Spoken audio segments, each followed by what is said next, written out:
নমস্কার বন্ধুরা, the path of mathematics YouTube চ্যানেলে আপনাদের সবাইকে স্বাগত জানাই। আশা করি আপনারা সকলে ভালো আছেন, সুস্থ আছেন। আমরা সকলেই জানি বর্তমানে গোটা বিশ্ব করোনা নামক এক মহামারী ভাইরাসের আক্রমণে জর্জরিত। এই আক্রমণের কবল থেকে নিস্তার পায়নি পৃথিবীর সবথেকে উন্নত দেশ আমেরিকাও। আমরা যদি আমাদের দেশের পরিসংখ্যান দেখি, তাহলে সেক্ষেত্রে আমাদের দেশও খুব একটা প্রীতিকর অবস্থাতে নেই। আজকে সারা ভারত জুড়ে করোনা আক্রান্তের সংখ্যা 21,393, মৃত্যু হয়েছে 681 জনের। পশ্চিমবঙ্গে করোনা আক্রান্তের সংখ্যা বেড়ে দাঁড়িয়েছে 456 এবং সম্প্রতি মৃত্যু হয়েছে 15 জনের। তো এই ভয়াবহ পরিস্থিতিতে এই করোনা মহামারীর বিরুদ্ধে লড়াই করার বর্তমানে আমাদের কাছে একটাই পথ, কারণ এই ভাইরাসের কোনো অ্যান্টিডোট বা ভ্যাকসিন এখনও পর্যন্ত বিজ্ঞানীরা আবিষ্কার করতে পারেননি। এই মারণ ভাইরাসের বিরুদ্ধে লড়াই করার একটাই উপায়, সেটা হলো লকডাউন। তাই আমার পক্ষ থেকে সবার কাছে বিনীত অনুরোধ, আপনারা সকলে এই লকডাউন মেনে চলুন, বাড়িতে থাকুন, সুস্থ থাকুন, সোশ্যাল ডিস্টেন্স মেনটেন করুন, স্বাস্থ্যসম্মত জীবনযাপন করুন এবং অবশ্যই নিজের এবং নিজের পরিবারের যত্ন নিন। আজকে আমরা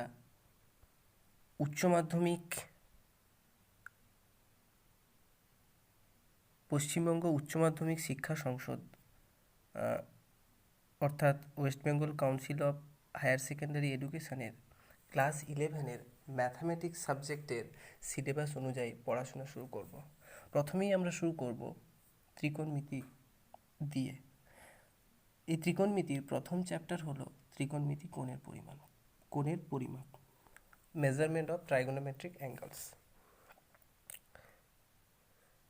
ত্রিকোণমিতির ক্ষেত্রে কোণের পরিমাপ কতটা গুরুত্বপূর্ণ সেটা বলার অবকাশ রাখে না, কারণ ত্রিকোণমিতি নামটার মধ্যেই ত্রিকোণমিতি সম্পর্কে যে যাবতীয় ধারণা সেটা কিন্তু লুকিয়ে আছে এবং সেই ধারণা আমরা ক্লাস 10-এ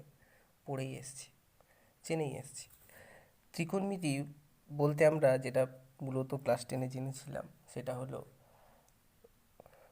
যে ত্রিভুজের 3টে কোণের সঙ্গে বাহু, পরিসীমা, ক্ষেত্রফল, এছাড়া ত্রিভুজের যে অন্যান্য ধর্মাবলী রয়েছে এই ধর্মাবলীগুলোর সম্পর্ক স্থাপন করাই ত্রিকোণমিতির উদ্দেশ্য।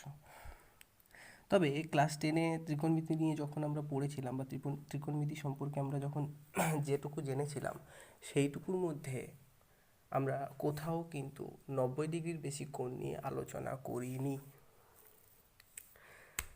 এখন আমরা ত্রিকোণমিতিকে বিস্তারিত জানতে গিয়ে, বিস্তারিত ক্ষেত্রে ব্যবহার করতে গিয়ে যে কোনো কোণ নিয়ে আলোচনা করব, অর্থাৎ যে কোনো মানের কোণের ক্ষেত্রে ত্রিকোণমিতি কীরকম, ত্রিকোণমিতির যে কোণানুপাতগুলো আছে এবং ত্রিকোণমিতির যে বেসিক ধর্মগুলো আছে সেগুলো কি আচরণ করে সেই সম্পর্কে আলোচনা করব।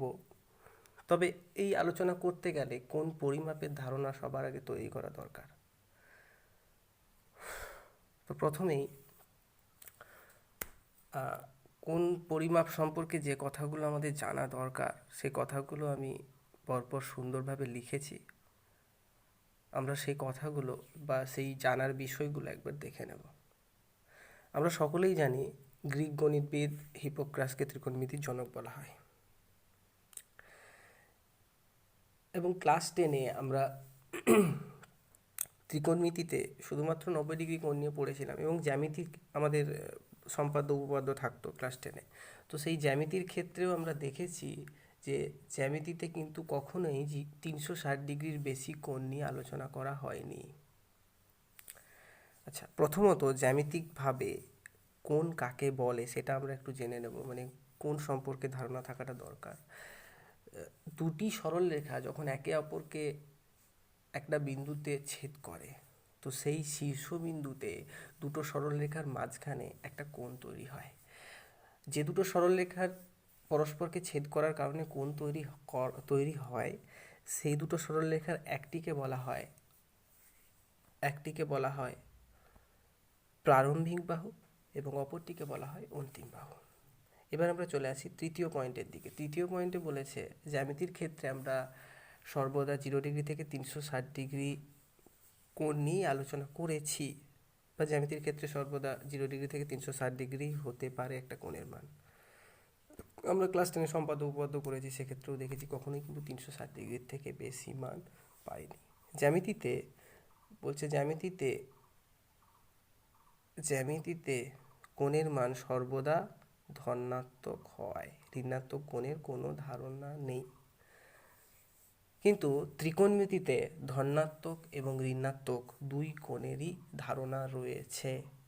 তাই ত্রিকোণমিতিকে কোণের পরিমাপ না বলে ঘূর্ণনের পরিমাপ বলাটাই ভালো। এখন প্রশ্ন হচ্ছে যে ধনাত্মক বা ঋণাত্মক কোণ সেটাও কি 0 থেকে 360°-র মধ্যে থাকবে, বা ঋণাত্মক হলে সেটা কি 0 থেকে -360°-র মধ্যে থাকবে? না, এটা কিন্তু নয়। মনে রাখতে হবে ধনাত্মক হলে সেটা যে কোনো ধনাত্মক মান হতে পারে, সেটা 360°-র বেশিও হতে পারে, কমও হতে পারে। আবার ঋণাত্মক হলেও সেটা -360°-র কমও হতে পারে, আবার বেশিও হতে পারে। তো যে কোনো ধনাত্মক বা ঋণাত্মক মান নেওয়ার ক্ষমতা রাখে ত্রিকোণমিতিক কোণের পরিমাপ। তো এইবারে আমরা চলে আসবো যে যদি ত্রিকোণমিতির কোণ ধনাত্মক এবং ঋণাত্মক দুই হয়, তাহলে কোন ক্ষেত্রে কোণগুলোকে আমরা ধনাত্মক বলবো বা কোন ক্ষেত্রে কোণগুলোকে ঋণাত্মক বলবো। প্রথমে যখন আমরা কোণের পরিমাপটা ঘড়ির কাঁটার বিপরীতে গিয়ে যখন আমরা কোণের পরিমাপটা ঘড়ির কাঁটার বিপরীতে গিয়ে করব, অর্থাৎ প্রারম্ভিক বাহু, ওই প্রারম্ভিক বাহু থেকে কোণের পরিমাপ শুরু করে, অর্থাৎ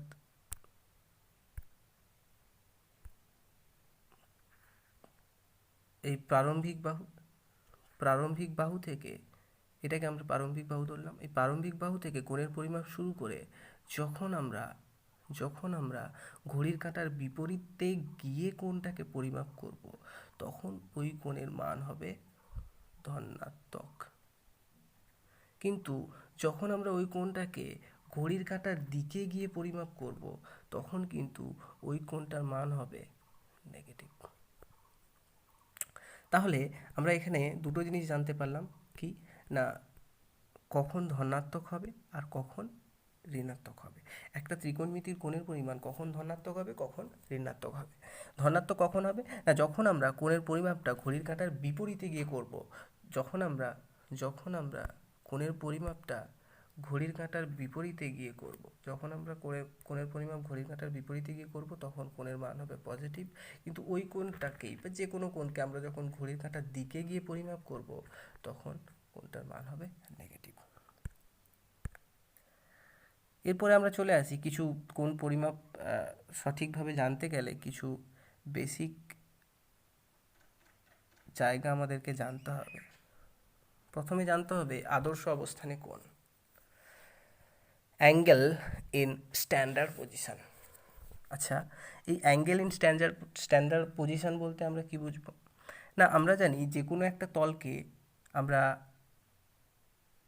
4টে ভাগে ভাগ করি, এক্স অক্ষ এবং ওয়াই অক্ষ দিয়ে 4টে ভাগে ভাগ করি, first quadrant, second quadrant, third quadrant and fourth quadrant. বলছে এই যে কোনো তলে বা একটা তলে যখন একটা কোণের প্রারম্ভিক বাহু ধনাত্মক এক্স অক্ষের দিকে থাকবে, একটা কোণের প্রারম্ভিক বাহু যখন ধনাত্মক এক্স অক্ষের দিকে থাকবে, তাহলে প্রারম্ভিক বাহুটা কোথায় থাকবে? ধনাত্মক এক্স অক্ষে। তখন ওই কোণটাকে আমরা বলবো আদর্শ অবস্থানে কোণ। আমি সুন্দর করে লিখে দিয়েছি, প্রয়োজন হলে তোমরা সবাই একবার দেখে নেবে। আমি ডকুমেন্টগুলো লিঙ্কে আপলোডও করে দেব, তোমরা প্রয়োজন মতো ডাউনলোড করে দেখে নিতে পারো। এরপরে আমরা চলে যাব কোয়াড্রেন্ট অ্যাঙ্গেল কি বলছে? যখন একটা কোণ আদর্শ অবস্থানে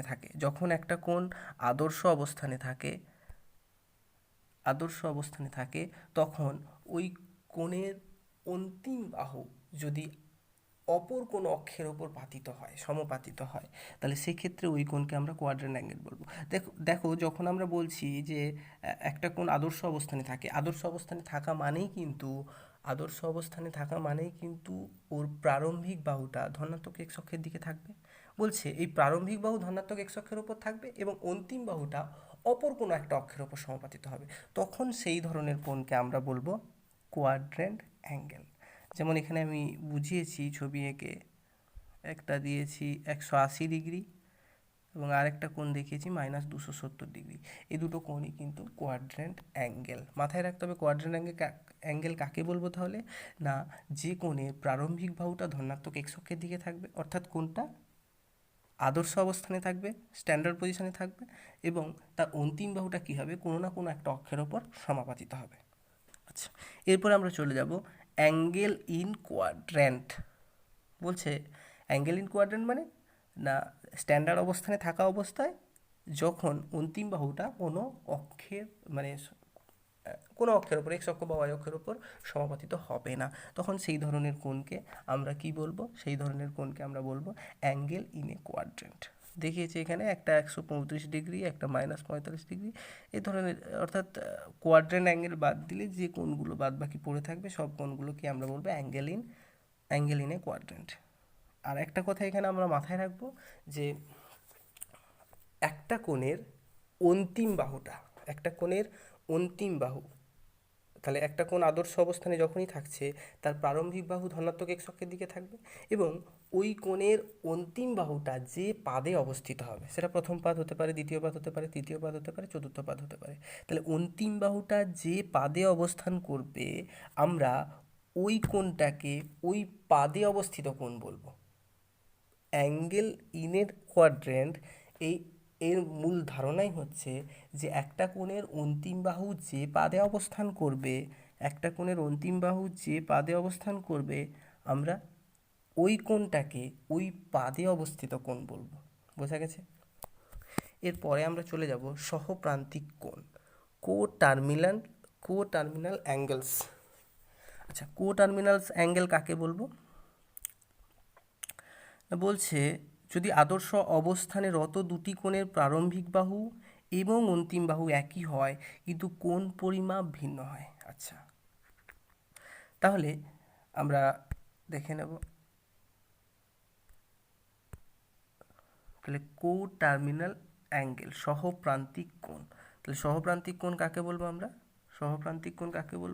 না, বলছে যখন একটা কোণের প্রারম্ভিক বাহু এবং অন্তিম বাহু, আমি ধরলাম এটা একটা কোণ, প্রারম্ভিক বাহু অন্তিম বাহু দুটো দেখুন, প্রারম্ভিক বাহু আর এটা হচ্ছে অন্তিম বাহু। তাহলে এই প্রারম্ভিক বাহু আর অন্তিম বাহু প্রথম আমরা কিভাবে কোণটা পরিমাপ করছি? এইভাবে গিয়ে জাস্ট স্ট্যান্ডার্ডভাবে কোণটা পরিমাপ করছি। তাহলে এটা একটা মান পাবো, ধরুন এই মানটা হয়ে গেল 40 ডিগ্রি।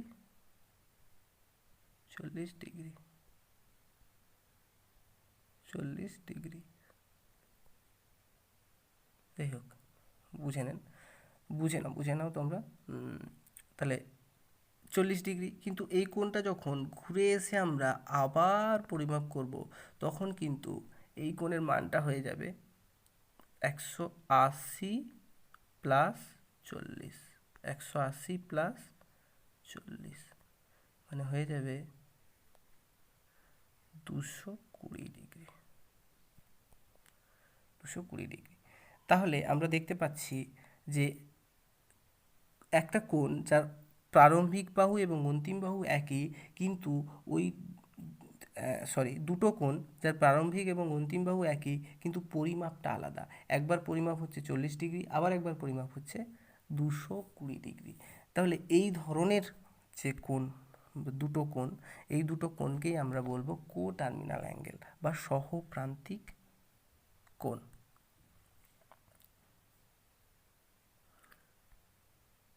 এরপরে আমরা চলে যাব কোণের পরিমাপ পদ্ধতি সমূহ।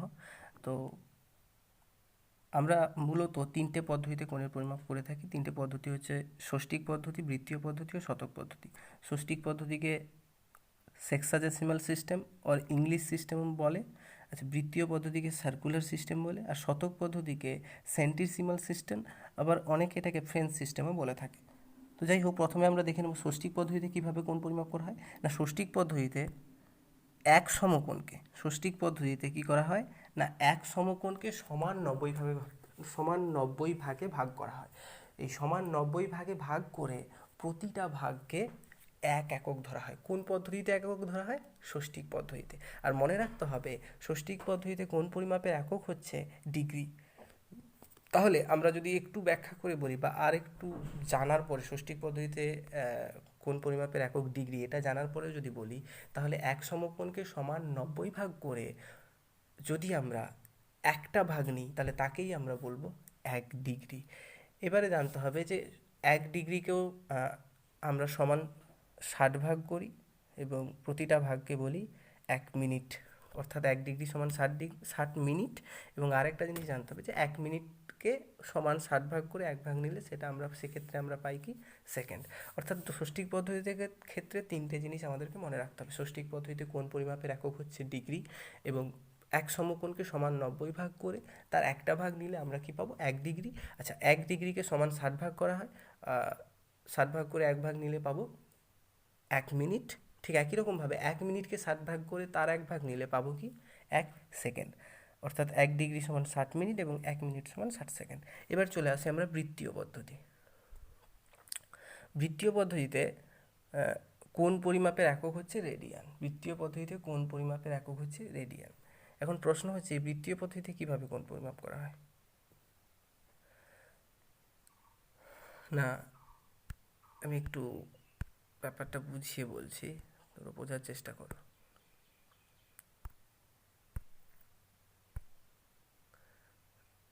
এই বৃত্তে একটা ব্যাসার্ধ থাকবে।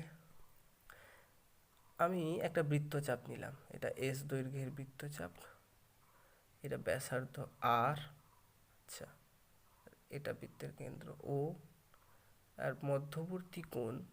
আচ্ছা, তার মানে আমরা দেখতে পাচ্ছি একটা বৃত্তে নির্দিষ্ট একটা বৃত্তচাপ ওই বৃত্তের কেন্দ্রে একটা নির্দিষ্ট কোণ উৎপন্ন করে। এইভাবে আমরা এইভাবে যে কোণ পরিমাপ আমরা করি, বা এই পদ্ধতির সাহায্যে যখন আমরা কোণ পরিমাপ করি, তখন ওই কোণগুলোকে আমরা কি বলি? ওই কোণগুলোকে আমরা বলি রেডিয়ান। অর্থাৎ এটাই হচ্ছে বৃত্তীয় পদ্ধতিতে কোণ পরিমাপের ধারণা। কিভাবে করি আমরা? না, একটা বৃত্তের নির্দিষ্ট একটা বৃত্তচাপ ওই বৃত্তের কেন্দ্রে একটা নির্দিষ্ট কোণ উৎপন্ন করে, ওই কোণটাকেই আমরা, বা এইভাবে পরিমাপিত কোণকেই আমরা বলি বৃত্তীয় পদ্ধতিতে পরিমাপিত কোণ। এখন তাহলে 1 রেডিয়ান কাকে বলছে? না, 1 রেডিয়ানের সংজ্ঞাটা জানা আমাদের খুবই জরুরি। বলছে 1 রেডিয়ান বলছে যে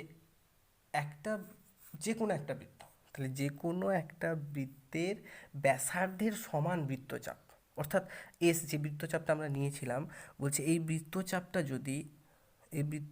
যদি ব্যাসার্ধের সমান হয়ে যায়, আমরা বৃত্ত নিলাম, এই বৃত্তচাপটা, এটা আর নিয়েছি, আর বলছে এই বৃত্তচাপটা, অর্থাৎ যেটাকে এস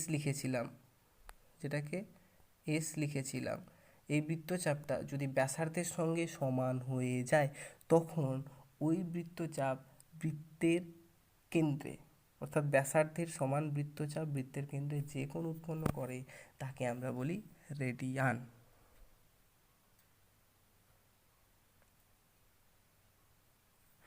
বুঝতে পেরেছ? তাহলে 1 রেডিয়ানের সংজ্ঞা দিতে বললে কিভাবে আমরা সংজ্ঞাটা দেব? না, যে কোনো বৃত্তের ক্ষেত্রে ব্যাসার্ধের সমান দৈর্ঘ্যের বৃত্তচাপ বৃত্তের কেন্দ্রে যে কোণ উৎপন্ন করে সেই কোণকে আমরা বলি 1 রেডিয়ান। এখন প্রশ্ন হতে পারে, আপনি যে কোনো বৃত্ত, এই যে কোনো বৃত্ত কথাটা ব্যবহার করলেন, বা যে কোনো বৃত্ত কথাটা ব্যবহার করা হলো, তাহলে সেক্ষেত্রে 1 রেডিয়ান কি বিভিন্ন বৃত্তের ক্ষেত্রে বিভিন্ন মান ধারণ করে?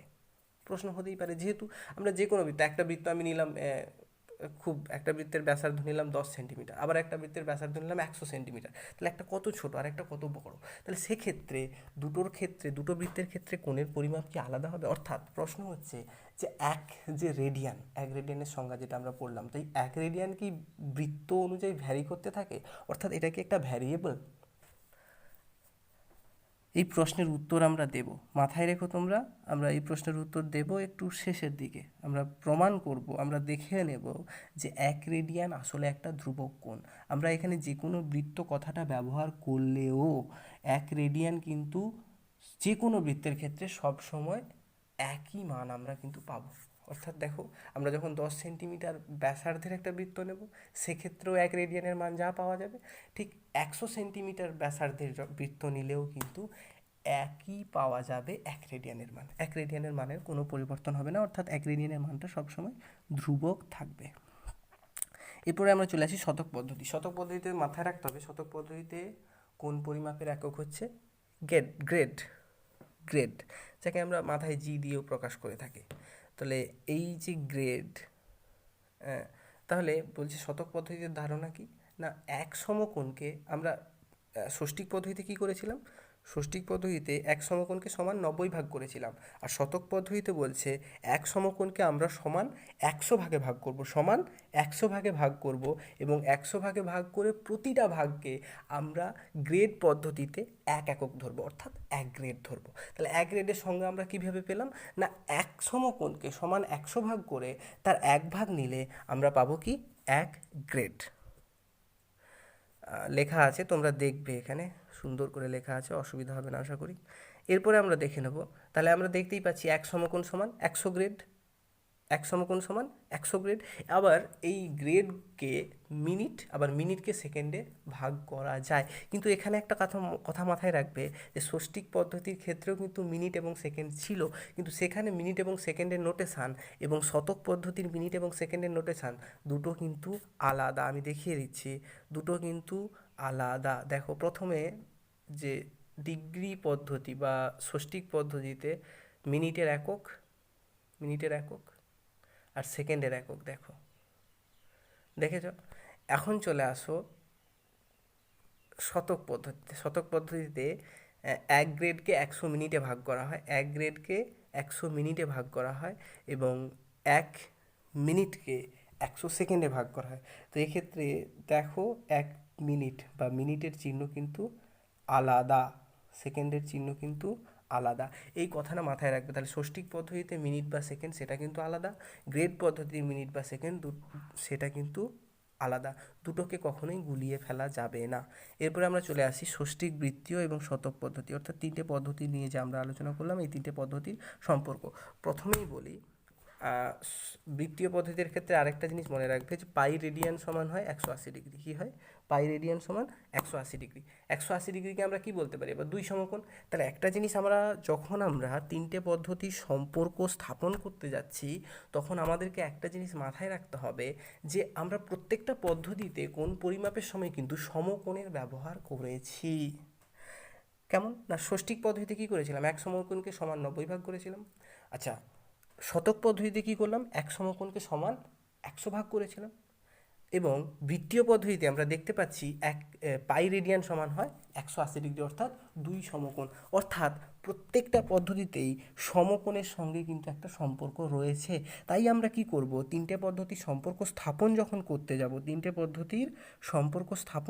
করতে যাব, তখন কিন্তু এই সমকোণের যে সম্পর্ক বা প্রত্যেকটা পদ্ধতির সঙ্গে সমকোণের যে সম্পর্ক, এই জায়গাটাকে আমরা কাজে লাগাবো। কেমন দেখো না, আমরা ধরে নিলাম একটা কোণ, ওই একটা কোণেরই ডিগ্রি পদ্ধতি বা ষষ্ঠিক পদ্ধতিতে পরিমাপ হচ্ছে ডি, বৃত্তীয় পদ্ধতিতে পরিমাপ হচ্ছে আর, এবং শতক পদ্ধতিতে পরিমাপ হচ্ছে সি। তাহলে একটাই কোণ, তার ডিগ্রি পদ্ধতিতে পরিমাপ কি ধরলাম, ডি, বৃত্তীয় পদ্ধতিতে আর রেডিয়ান, এবং শতক পদ্ধতিতে সি গ্রেড। তাহলে এক্ষেত্রে প্রথমে দেখো, আমরা জানলাম কি, ষষ্ঠিক পদ্ধতিতে জেনেছিলাম কি না, এক সমকোণ সমান 90 ডিগ্রি, বা 90 ডিগ্রি সমান এক সমকোণ। তাহলে 1 ডিগ্রি সমান কত সমকোণ হবে, 1/90 সমকোণ। তাহলে ডি ডিগ্রি সমান কত সমকোণ হবে, D/90 সমকোণ।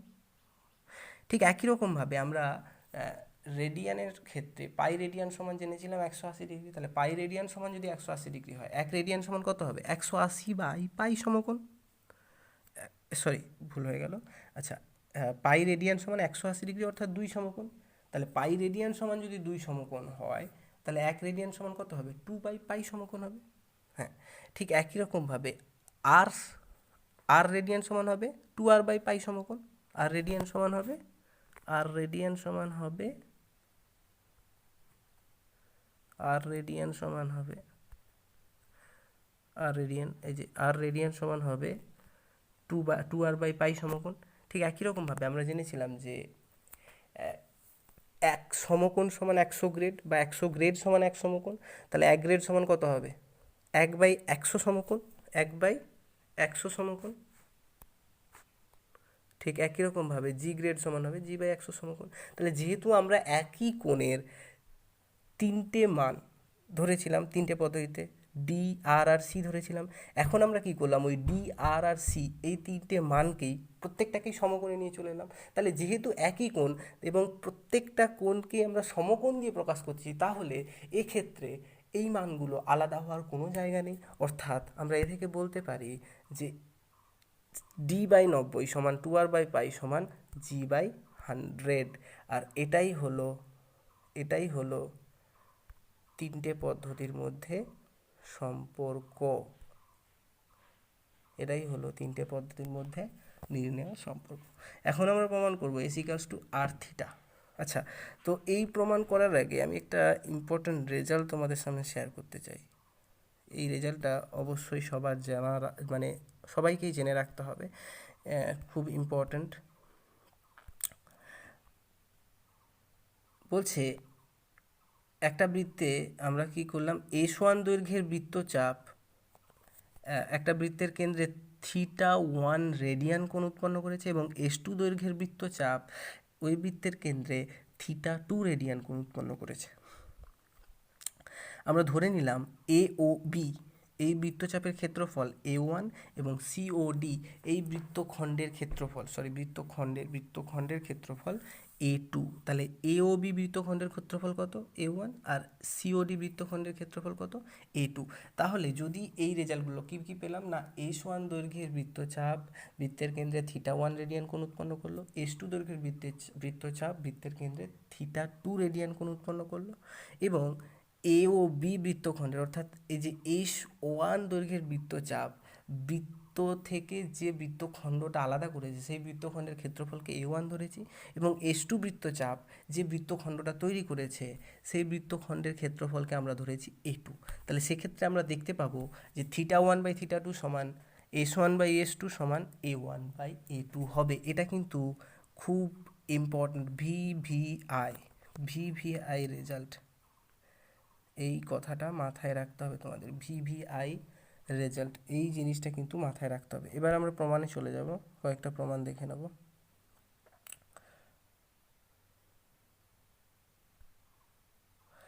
প্রথমে আমরা দেখব s=r θ। একটা বৃত্তের ক্ষেত্রে এটা কিন্তু খুব ইম্পর্ট্যান্ট বা গুরুত্বপূর্ণ রেজাল্ট। এই রেজাল্টটা আমরা দেখে নেব কীভাবে প্রমাণ করা হয়। আমরা জানি যে বৃত্তের পরিধি বা সম্পূর্ণ পরিধিটা যদি নেই, তাহলে ওই পরিধিটা বৃত্তের কেন্দ্রে কত কোণ উৎপন্ন করবে? 360 ডিগ্রি কোণ উৎপন্ন করবে। কত? 360 ডিগ্রি, বা রেডিয়ানে যদি বলি তাহলে কত হবে? রেডিয়ানে বললে 4 সমকোণ কোণ উৎপন্ন করবে। কত? সরি, রেডিয়ানে বলি তাহলে, সরি ভুল বললাম, রেডিয়ানে যদি বলি তাহলে 2π কোণ উৎপন্ন করবে, 2π রেডিয়ান কোণ উৎপন্ন করবে। তাহলে একটা বৃত্তের পরিধি বৃত্তের কেন্দ্রে কত কোণ উৎপন্ন করে? 2π রেডিয়ান। ঠিক একই রকমভাবে আমরা ধরেছি, মানে ছবিতে আমরা ছবির মাধ্যমে বুঝিয়ে দিয়েছি যে একটা বৃত্তে এস দৈর্ঘ্যের বৃত্তচাপ আর ব্যাসার্ধের একটা বৃত্তে এস দৈর্ঘ্যের বৃত্তচাপ θ রেডিয়ান কোণ উৎপন্ন করে। তাহলে ঠিক একই রকমভাবে দেখো, বৃত্তের পরিধি যদি বৃত্তের কেন্দ্রে 2π রেডিয়ান কোণ উৎপন্ন করে, তাহলে আমরা এখান থেকে বলতে পারি যে বৃত্তের পরিধির মান কত? 2πr। তাহলে 2πr দৈর্ঘ্যের পরিধি বৃত্তের কেন্দ্রে কোণ উৎপন্ন করে কত? 2π। তাহলে একক দৈর্ঘ্যের বৃত্তচাপ বৃত্তের পরিধি যদি 2 পাই কোণ উৎপন্ন করে, তাহলে একক দৈর্ঘ্যের বৃত্তচাপ বৃত্তের কেন্দ্রে কত কোণ উৎপন্ন করবে? 2 পাই বাই বৃত্তের পরিধি। তাহলে বৃত্তের পরিধি কত? 2 পাই আর, সরি 2 পাই বাই বৃত্তের পরিধি মানে 2 পাই বাই 2 পাই আর, মানে 1/r রেডিয়ান। আবার দেখো আমরা চিত্রেতে দেখলাম বা চিত্রের মাধ্যমে দেখলাম এস দৈর্ঘ্যের বৃত্তচাপ মানে আর ব্যাসার্ধের বৃত্তের ক্ষেত্রে এস দৈর্ঘ্যের বৃত্তচাপ বৃত্তের কেন্দ্রে থিটা রেডিয়ান কোণ উৎপন্ন করেছে। তাহলে এস দৈর্ঘ্যের বৃত্তচাপ কত কোণ উৎপন্ন করেছে? Theta radian. তাহলে একক দৈর্ঘ্যের বৃত্তচাপ কত কোণ উৎপন্ন করবে? Theta by S. তাহলে এই দুটোকে আমরা নিশ্চয়ই সমান করতে পারি। আমরা একটা বৃত্তের পরিধি দিয়ে দেখলাম যে একক দৈর্ঘ্যের বৃত্তচাপ বৃত্তের কেন্দ্রে কত উৎপন্ন করে। আবার ঠিক আমাদের যেটা ধরেছি যে চিত্র, যে এস দৈর্ঘ্যের বৃত্তচাপ বৃত্তের কেন্দ্রে থিটা কোণ উৎপন্ন করেছে, তাহলে সেক্ষেত্রে আমরা সেই দিক দিয়ে দেখতে পেলাম যে একক দৈর্ঘ্যের বৃত্তচাপ বৃত্তের কেন্দ্রে থিটা বাই এস রেডিয়ান কোণ উৎপন্ন করে। তাহলে এই দুটো সমান করলেই আমরা রেজাল্টটা পেয়ে যাচ্ছি S equals to R theta. এখন যে কোনো একটা বৃত্তখণ্ডের ক্ষেত্রফল আমরা কীভাবে নির্ণয় করব? না, এই যে একটু আগে আমরা যে রেজাল্টটা ব্যবহার করলাম, কোন রেজাল্টটা? এই যে একটু আগে একটা রেজাল্ট ব্যবহার করলাম না, θ1/θ2 সমান θ1/θ2 এই যে এই রেজাল্টটা θ1/θ2 সমান s1/s2 সমান a1/a2। এই রেজাল্টটাকে কাজে লাগিয়ে আমরা কিন্তু যে কোনো বৃত্তখণ্ডের ক্ষেত্রফল বের করতে পারি। দেখো বৃত্তখণ্ডের প্রথমে বলা আছে, তাহলে বৃত্তখণ্ডের আমরা চিত্রের মাধ্যমে বুঝিয়ে দিয়েছি যে আর ব্যাসার্ধের বৃত্তে এস দৈর্ঘ্যের বৃত্তচাপ থিটা কোণ উৎপন্ন করেছে। তাহলে এখন বৃত্তের ক্ষেত্রফল আমরা তাহলে বৃত্তখণ্ডের আমরা কি করছি, একবার পুরো বৃত্ত নিচ্ছি আর একবার বৃত্তখণ্ডটা নিচ্ছি। তাহলে বৃত্তখণ্ড বাই পুরো বৃত্তের ক্ষেত্রফল সমান কি হবে? তাহলে প্রথমে ওই বৃত্তখণ্ডটার মধ্যে যে কোণটা আছে সেটা, আর পুরো বৃত্তের মধ্যে যে কোণ আছে সেটা, তাহলে সেটা করে আমরা পাচ্ছি যে আমরা বৃত্তখণ্ডের ক্ষেত্রফলকে যদি এ ধরি, তাহলে a/πr² সমান θ/2π, a/πr² সমান θ/2π, a/πr² সমান θ/2π। এখান থেকে আমরা পেলাম এই রেজাল্টটা যে ক্ষেত্রফল সমান ½ × r/s। আমরা আর একটা মেথডও দেখিয়েছি, যখন মানে এটা কি কাজে লাগালাম যে a1/a2 সমান θ1/θ2, আর একবার কাজে লাগিয়েছি a1/a2 সমান s1/s2। সেটা দিয়েও কিন্তু আমরা রেজাল্টটা প্রতিস্থাপন করতে পারছি। আচ্ছা, এখন আমরা যে প্রশ্নটা করেছিলাম বা যে জায়গাটা বলেছিলাম যে তোমাদেরকে পরে আমি ওই জায়গাটাতে আসছি, যে আমরা যখন রেডিয়ানের সংজ্ঞা দিয়েছিলাম, রেডিয়ানের সংজ্ঞাতে কি বলেছিলাম যে যে কোনো বৃত্তের ক্ষেত্রে ব্যাসার্ধের সমান দৈর্ঘ্যের বৃত্তচাপ ওই বৃত্তের কেন্দ্রে যে কোণ উৎপন্ন করে তাকেই আমরা এক রেডিয়ান বলি। তাহলে এখানে যেহেতু যে কোনো বৃত্ত কথাটা ব্যবহার করা হলো, তাহলে প্রশ্ন উঠেছিল যে এই যে কোনো বৃত্ত যেহেতু ব্যবহার করা হয়েছে, তাহলে এই 1 রেডিয়ানটা কি ধ্রুবক নয়? এই 1 রেডিয়ানের মান কি সময় সময় পরিবর্তিত হতে থাকে? অর্থাৎ আমরা 10 সেন্টিমিটার ব্যাসার্ধের যদি বৃত্ত নিই, সেক্ষেত্রে 1 রেডিয়ানের মান যা পাওয়া যাবে, 100 সেন্টিমিটার দৈর্ঘ্যের মানে ব্যাসার্ধের বৃত্ত নিলে সেক্ষেত্রে কি 1 রেডিয়ানের মান বেশি বা কম পাওয়া যেতে পারে? তো এই প্রশ্নের উত্তরে আমরা বলেছিলাম যে রেডিয়ান কিন্তু একটা ধ্রুবক কোণ। এই ধ্রুবক কোণ আমরা কিভাবে প্রমাণ করলাম না, প্রথমে আমরা রেডিয়ানের সংজ্ঞাটা দেখে নিয়েছিলাম। রেডিয়ানের সংজ্ঞাটা দেখে নেব। বলছে আমরা দেখতেই পাবো, দেখো 2πr অর্থাৎ বৃত্তের পরিধি বৃত্তের কেন্দ্রে কত কোণ উৎপন্ন করে? 2π রেডিয়ান কোণ উৎপন্ন করে। তাহলে আর দৈর্ঘ্যের বৃত্তচাপ বৃত্তের কেন্দ্রে কত কোণ উৎপন্ন করবে? স্পষ্ট আমরা দেখতে পাচ্ছি ক্যালকুলেশন করে কত, 1 রেডিয়ান। আর দৈর্ঘ্যের বৃত্তচাপ বৃত্তের কেন্দ্রে 1 রেডিয়ান কোণ উৎপন্ন করে। তাহলে এটাই ছিল 1 রেডিয়ানের সংজ্ঞা। এখন আমরা যে রেজাল্টটা পেয়েছিলাম বা আমরা যে এই ইম্পর্ট্যান্ট রেজাল্ট যেটা ব্যবহার করব বা মনে রাখতে বলেছিলাম তোমাদেরকে, θ1/θ2 সমান s1/s2 সমান a1/a2, সেই জায়গাটাকে কাজে লাগিয়ে আমরা কি করব, দেখব যে 1 রেডিয়ান কিন্তু ধ্রুবক কোণ। কীরকম না, আমরা কি করলাম, এ ও বি, চিত্রতে দেখলে বুঝতে পারবে, এ ও বি এই কোণটা নিলাম। তাহলে এই কোণটার সঙ্গে কি করছি, পুরো বৃত্তের কোণ নিচ্ছি। পুরো বৃত্তে কত কোণ থাকে? 2π রেডিয়ান বা 4 সমকোণ। তাহলে আমরা কত কোণ নিয়েছি? 4 সমকোণ। তাহলে সেটা সমান কত? s1/s2 আমি বলতে পারি। তাহলে প্রথমে প্রথমে এ ও বি যে কোণটা উৎপন্ন হয়েছে ওই কোণের বৃত্তচাপ কত? ওই কোণটা যে বৃত্তচাপের দ্বারা উৎপন্ন হয়েছে ওই বৃত্তচাপটা হচ্ছে চাপ এ বি, অর্থাৎ আর, যেটাকে আমরা 1 রেডিয়ান বলছি। এবং পুরো বৃত্তের পরিধি মিলেই বৃত্তের কেন্দ্রের চার সমকোণ কোণ তৈরি করেছে। তাহলে চাপ এ বি বাই বৃত্তের পরিধি, চাপ এ বি বাই বৃত্তের পরিধি। তাহলে এই ক্যালকুলেশন করে আমরা দেখতে পাচ্ছি যে 1 রেডিয়ানের মান হচ্ছে 2 পাই সমকোণ, যেটা কিন্তু ধ্রুবক। এরপরে আমরা কিছু অঙ্ক করে নেব।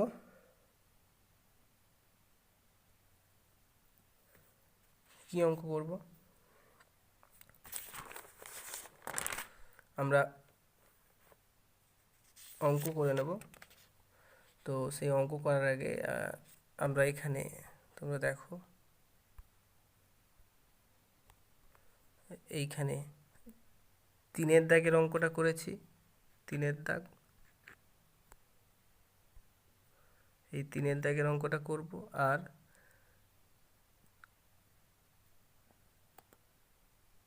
5-এর দাগের অঙ্কটা করব। 3-এর দাগের অঙ্কটা বলেছে যে যদি কোনো একটি সমকোণী ত্রিভুজের কোণগুলি সমান্তর প্রগতিতে থাকে তবে ক্ষুদ্রতম কোণের মান কত? তাহলে এই অঙ্কটাকে আমরা কিভাবে করেছি না, ধরে নিয়েছি যে 3টে কোণের মান এবিসি। সরি, আগে সমান্তর প্রগতিটা কি সেটা একটু বোঝানোর চেষ্টা করা হয়েছে। সমান্তর প্রগতি কি না, বলছে এবিসি সমান্তর প্রগতিতে থাকলে কি রিলেশন আমরা পাই তাদের মধ্যে? এবিসি সমান্তর প্রগতিতে থাকলে তাদের মধ্যে আমরা relation pi 2b = a + c। তাহলে এখন আমরা ধরবো যেহেতু সমকোণী ত্রিভুজ, তাহলে সমকোণী ত্রিভুজের কী হবে? একটা কোণ সমকোণ হবে এবং বাদ বাকি দুটো কোণ কী হবে? সূক্ষ্মকোণ হবে। এই দুটো সূক্ষ্মকোণকে আমরা একটাকে ধরলাম থিটা, একটাকে ধরবো থিটা, তাহলে অপরটা কি অটোমেটিক্যালি π/2 হবে এবং আরেকটা কোণ কত হবে? π/2 হবে। আচ্ছা, এখানে π/2 নিলাম কেন, মানে 90 ডিগ্রি কেন নিলাম না? কারণ দেখো, মানে তোমরা দেখবে যে অপশানগুলো কিন্তু রেডিয়ানেই দেওয়া আছে, তাই সরাসরি রেডিয়ান দিয়েই ধরে নিলাম যাতে করে সরাসরি উত্তরটা পাওয়া যায়। এখন যেহেতু কোণ 3টি সমান্তর প্রগতিতে আছে, তাহলে ওই যে রিলেশনটা আমরা বের করলাম 2b = a + c হোল্ড করবে। তাহলে সেই রিলেশন কাজে লাগিয়ে আমরা দেখতে পেলাম থিটার মান এসছে π/6। তাহলে থিটাই সব থেকে ক্ষুদ্রতম, থিটাটাই সব থেকে ক্ষুদ্রতম। তাহলে ক্ষুদ্রতম কোণের মান হবে π/6।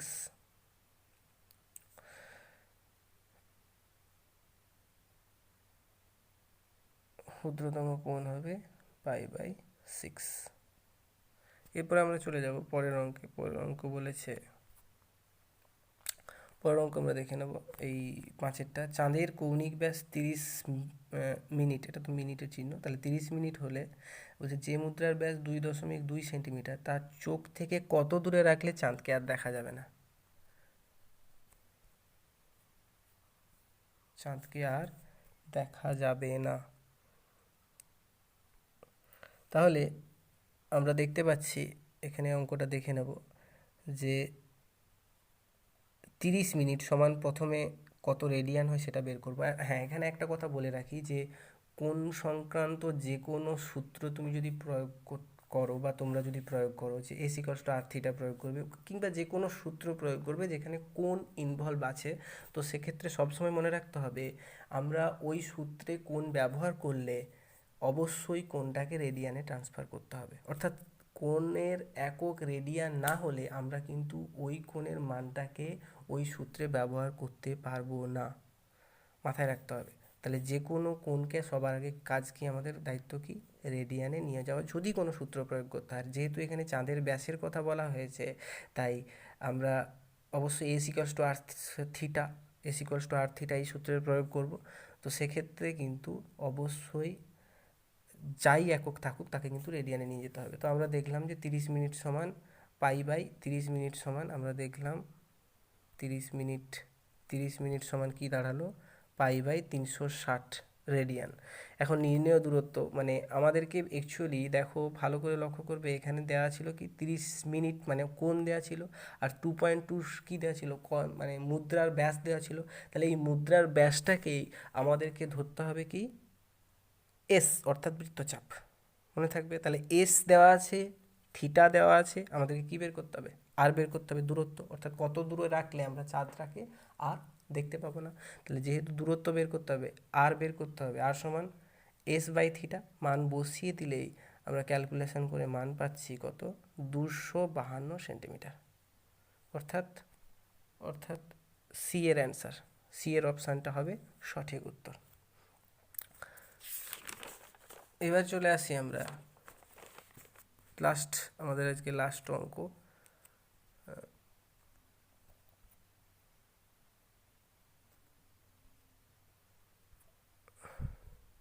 এখানে 6 দাগের অঙ্কটা আমরা সবাই দেখব। 6 দাগের অঙ্কটা কী দেওয়া আছে, বলছে একটি নির্দিষ্ট কোণের ডিগ্রি সংখ্যা ও গ্রেড সংখ্যার সমষ্টি 152, কোণটির পরিমাপ ডিগ্রিতে নির্ণয় করো। আচ্ছা, প্রথমে বলি একটা কথা মাথায় রাখতে হবে যে দুটো সংখ্যা আমরা যখন যোগ করি, সেই দুটো সংখ্যা তখনই যোগ হয় যখন তাদের এককগুলো একই হয়। কিন্তু এখানে কি দেওয়া আছে, ডিগ্রি আর একটা বলেছে গ্রেড। তাহলে সেক্ষেত্রে ডিগ্রি এবং গ্রেড এই দুটোকে যদি আমরা যোগ করি তাহলে কোনোভাবেই কি যোগ হওয়া সম্ভব? সম্ভব নয়। প্রশ্নটা তাই ভালো করে পড়তে হবে। এখানে শুধু একক নয়, যে ডিগ্রিতে যা মান আর গ্রেডে যা মান, শুধু সংখ্যা, ধরো ডিগ্রিতে মান 30 ডিগ্রি, গ্রেডে মান হচ্ছে 40 দশমিক সামথিং যদি হয়, তাহলে শুধুমাত্র 30 আর 40 দশমিক সামথিং তার যোগফলটা হবে কত, 152। আমি ধরছি আর কি, যাই হোক, তাহলে তাদের যোগফলটা হবে 152। শুধুমাত্র সংখ্যাটাকে আমরা নেব, এখানে এককটাকে নেব না। এবার আমরা অঙ্কটার দিকে চলে যাই। তো সেক্ষেত্রে অঙ্কটাতে কী করা হয়েছে, যে কোনটাকে ডিগ্রিতে আমরা মান ধরে নিয়েছি, কারণ যেহেতু ডিগ্রিতে মানটা বের করতে হবে, তাহলে ডিগ্রিতে মান কত ধরেছি, ডিগ্রিতে মান ধরে নিয়েছি যে ডি ডিগ্রি, ডিগ্রিতে মান ধরেছি ডি ডিগ্রি। তাহলে ডি ডিগ্রি সমান কত গ্রেড হয়, সেটা আমরা কীভাবে বের করব না, মাথায় রাখতে হবে যে 90 ডিগ্রি সমান 100 গ্রেড, 1 সমকোণ সমান 100 গ্রেড, 1 সমকোণ মানে 90 ডিগ্রি, তাহলে 90 ডিগ্রি সমান যদি 100 গ্রেড হয়, তাহলে 1 ডিগ্রি সমান 100/90 গ্রেড। তাহলে ডি ডিগ্রি সমান 100/90 ইন্টু ডি গ্রেড। এখন আমরা দেখতে পাচ্ছি একটা কোণ, তার ডিগ্রিতে মান ডি এবং গ্রেডে মান হচ্ছে 10/9 ইন্টু ডি। তাহলে এই দুটো সংখ্যা মানে শুধু আমরা যোগ করব, এবং সংখ্যা মানে যোগ করে আমরা দেখব যোগফল 152। সেখান থেকে আমরা ডি এর মান পেয়ে গেলাম, ডি এর মান হলো 72, অর্থাৎ নির্ণয় কোণের মান 72 ডিগ্রি। আজকে এই পর্যন্তই, আর পরের ক্লাসে আবার দেখা হবে। ততদিন সবাই ভালো থাকবেন, সুস্থ থাকবেন। ধন্যবাদ।